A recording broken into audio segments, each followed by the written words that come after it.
我今日同大家介紹呢個抗抑鬱嘅治療方案，叫做腸道菌群移植。呢個方案亦都係目前我哋團隊喺臨床上面應用最多嘅一個抗抑鬱嘅安全療法。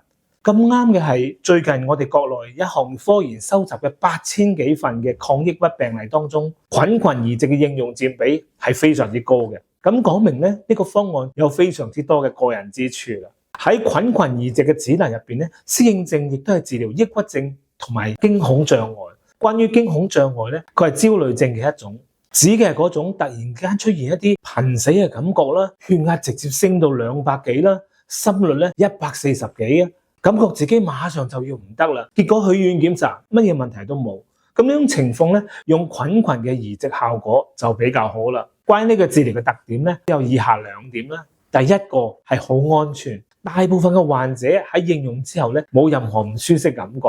所以呢個方案咧，最大嘅特點就係體感舒適、安全性高。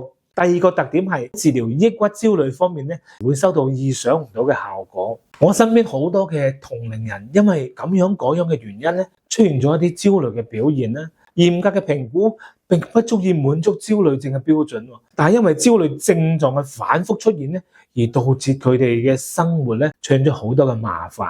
咁我團隊咧試住幫呢一啲朋友咧用咗1到2次嘅腸道菌群移植，基本上俾我嘅反饋咧真係有好大幫助。呢個治療起效時間大約係1週左右。最後咧，我想提醒大家，抑鬱症嘅治療方式咧其實冇最好或者最壞，適合你嘅先係最好嘅。無論應用邊一種治療抑鬱症或者焦慮症，遵醫囑去治療先至係效果嘅保障。